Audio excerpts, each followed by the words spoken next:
వ్యవసాయంలో నానాటికి పెట్టుబడులు పెరిగిపోతున్నాయి. అందుకే నూతన సాంకేతిక విధానాన్ని అందిపుచ్చుకుంటూ సాగు ఖర్చులను తగ్గించుకొని లాభసాటి వ్యవసాయాన్ని చేసేందుకు రైతులు మక్కువ చూపుతున్నారు. ముఖ్యంగా వరి పంటలో కూలీల అవసరం ఎక్కువ. వీటిని తగ్గించే పద్ధతులు అందుబాటులోకి వచ్చాయి. అందులో నేరుగా పొడి దుక్కిలో విత్తనం వెదపెట్టడం, మరొకటి దమ్ములో విత్తనం వెదపెట్టడం. ఈ పద్ధతిలో కూలీల సమస్య తగ్గటమే కాకుండా పెట్టుబడి ఖర్చులు కూడా తగ్గుతున్నాయి. అయితే కలుపు సమస్య అధికంగా ఉంటోంది. దీన్ని సకాలంలో నివారిస్తే అధిక దిగుబడులు పొందవచ్చని తెలియజేస్తున్నారు ఘంటసాల కృషి విజ్ఞాన కేంద్రం శాస్త్రవేత్త మహాలక్ష్మి.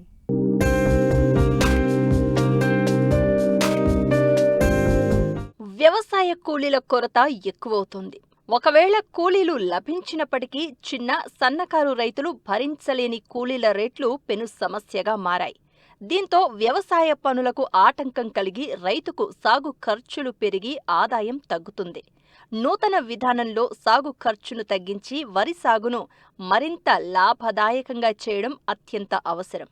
ఈ నేపథ్యంలో చాలామంది రైతులు అధిక శ్రమతో కూడిన దమ్ము చేసి నాట్లు వేసే పద్ధతికి ప్రత్యామ్నాయ పద్ధతులను అవలంబించేందుకు ఆసక్తి చూపుతున్నారు.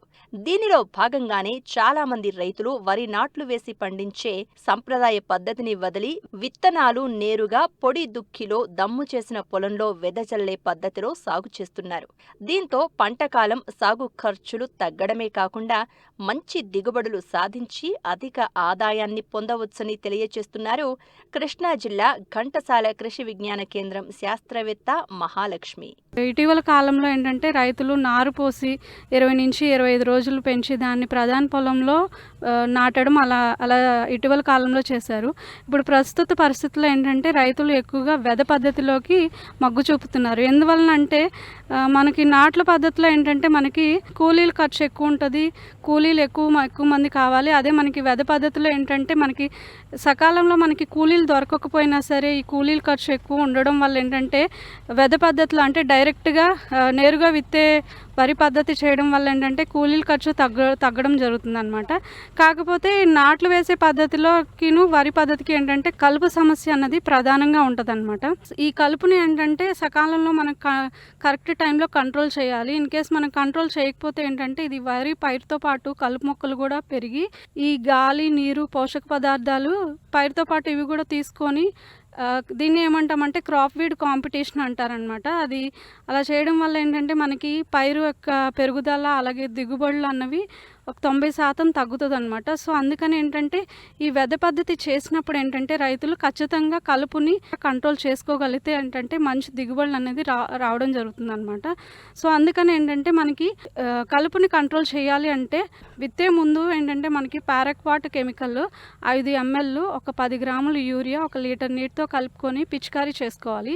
ఇలా పిచికారీ చేసిన తర్వాత 10 నుంచి 15 రోజుల తర్వాత మనం విత్తనం విత్తుకోవచ్చు అనమాట, వరి విత్తనము. ఆ తర్వాత విత్తిన 1 నుంచి 2 రోజుల సమయంలో ఏంటంటే మనకి పెండిమిథాలిన్ అది 1 లీటరు 1 ఎకరానికి మన 200 లీటర్ల నీటితో కలుపుకొని పిచికారీ చేయడం వల్ల ఏంటంటే మనకి కలుపు సమస్య అన్నది కంట్రోల్ అవుతుంది.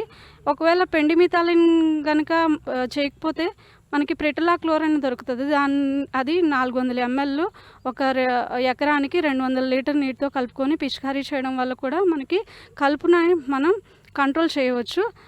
విత్తిన 15 నుంచి 20 రోజుల దశలో అంటే ఇన్ కేస్ మనం 1 నుంచి 2 రోజుల దశలో కలుపు మందులు కనుక మనం కొట్టకపోతే 15 నుంచి 20 రోజుల దశలో మనం కలుపు మందుని కొట్టుకోవాలన్నమాట.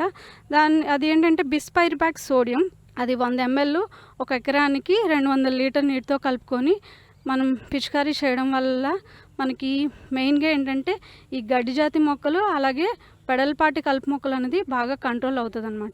ఇన్ కేస్ మనం బిస్పైరిబాక్ సోడియం కాకపోతే ఇంకొక కెమికల్ కూడా మనం కొట్టుకోవచ్చు. అదేంటంటే ట్రైమెఫాన్ ప్లస్ ఇథాక్సీ సల్ఫ్యూరాన్ అది 90 గ్రాములు 1 ఎకరానికి 200 లీటర్ నీటితో కలుపుకొని పిచికారీ చేయడం వల్ల ఏంటంటే గడ్డి జాతి అలాగే వెడల్పాటి 2 కంట్రోల్ అవుతాయి.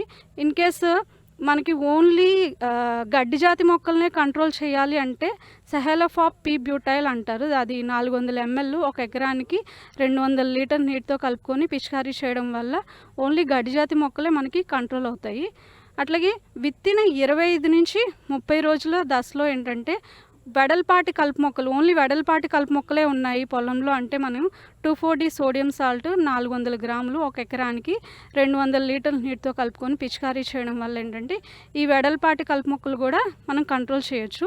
ఇప్పటి వరకు నేను చెప్పింది ఏంటంటే పొడిదుక్కులో మనం నేరుగా విత్తే వరి పద్ధతి గురించి నేను డిస్కస్ చేశాను. అట్లాగే మనం రైతులు ఏంటంటే దమ్ములో కూడా నేరుగా విత్తే వరి పద్ధతి చేస్తున్నారన్నమాట. అందులో కూడా ఏంటంటే విత్తిన 3 నుంచి 5 రోజుల దశలో ఏంటంటే పైరజోసల్ఫ్యూరాన్ ఇథైల్ 100 గ్రాములు ఒక ఎకరానికి, లేకపోతే ప్రెటలాక్లోర్ 400 ml ఇది 1.5 లీటర్ నీటితో కలుపుకొని, అలాగే పొడి ఇసుక ఒక 25 కిలోలు ఒక ఎకరానికి సరిపడా కలుపుకొని మిక్స్ చేసుకొని వెదజల్లడం వల్ల కూడా ఏంటంటే మనకి కలుపు సమస్య అనేది బాగా కంట్రోల్ అవుతుంది.